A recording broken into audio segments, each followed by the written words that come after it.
Let me tell you, nobody wakes up on a Tuesday morning in Boston thinking the world's about to flip upside down.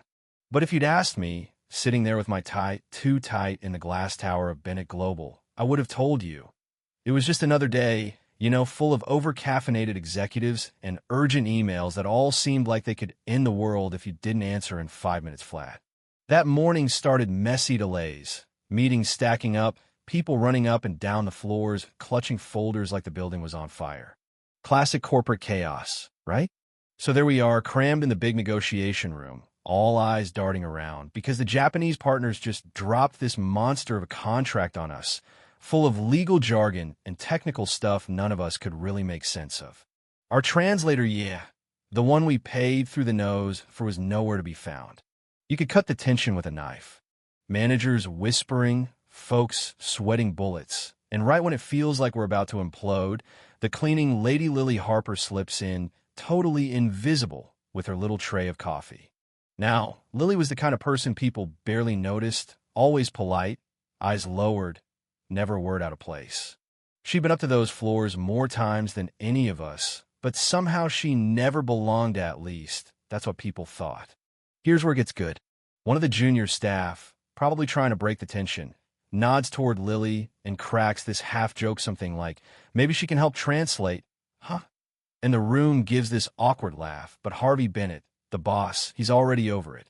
He grabs the stack of Japanese documents, and with this tired, almost sarcastic smile, hands it straight to Lily. If you're so smart, translate this. He didn't expect anything, just trying to get a rise, But Lily, she doesn't even blink. She sets the coffee down, takes the papers honestly. I still remember the way she looked at the page, like she was reading a menu. Then, without missing a beat, she starts rewriting the whole thing in English. And, she's not struggling, not second-guessing, just this steady flow pen gliding across paper, her hand barely pausing. For a few minutes, the room is dead quiet. You could hear people's jaws tightening. No one wanted to breathe too loud. When she finishes, she slides the pages back across the table, steps aside like nothing happened.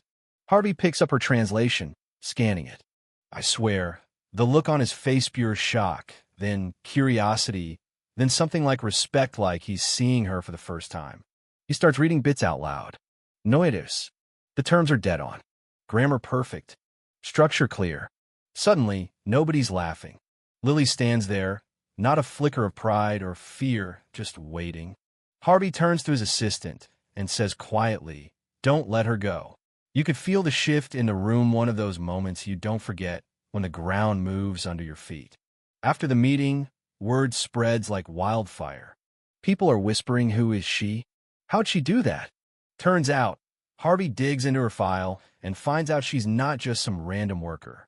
Lily graduated top of her class from San Francisco College of Linguistics, spoke Japanese at home because her mom taught it to her as a kid, picked up French and Spanish at university, and get this, taught herself Hebrew just for fun, checking books out from the city library like most folks pick up groceries. Her life got derailed when her dad fell seriously ill, so she took whatever job she could find to keep food on the table. That's how she ended up pushing a cleaning cart through Bennett Global's marble hallways. Sometimes life's like that, Smart people wind up in the background until suddenly they're center stage. From that moment, Lily's whole world changed. Harvey called her into his office this time, not as the help, but as an expert. He asked her to be his personal translator, accompany him to high-stakes negotiations, handle contracts no one else could even read. Soon, she was the one sitting at his right hand in every meeting, catching the little things, cultural nuances, hidden meanings, all the stuff that makes or breaks deals. Foreign partners started nodding in meetings. Managers leaned in when she spoke. She wasn't loud, never pushed for the spotlight, but somehow it started finding her anyway. As weeks turned into months, Lily became more than just the translator. She got invited to strategic sessions, places where words mattered as much as numbers, where one wrong phrase could set off $1 million disaster. She handled it all with this calm, almost unshakable confidence. People who used to brush past her started asking for her advice.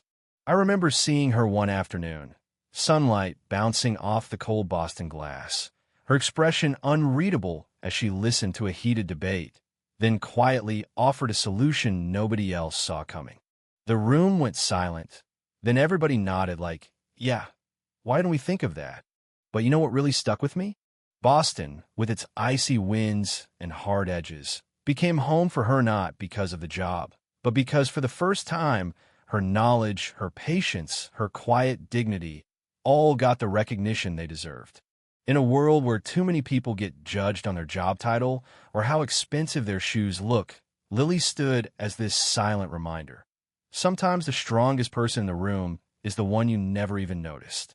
And man, isn't that the kind of story we need more of these days?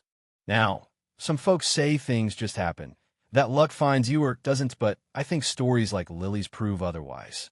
It's not about luck, it's about being ready when the moment comes, about holding on to who you are, even when nobody's watching, until suddenly the whole world can't look away. And yeah, that happened right in the middle of a messy Boston Tuesday. So, let me throw it to you. What would you have done if you were in Lily's shoes? Would you have stepped up? Or just kept your head down and walked away? Does justice mean recognizing hidden talent? Or is it just about who's loudest in the room? Let's hear what you think, because honestly, these are the kinds of stories that change the way we look at each other. Drop your thoughts below. Share this with someone who needs a reminder that greatness doesn't always shout. Sometimes, it just quietly rewrites the story while everyone else is busy talking.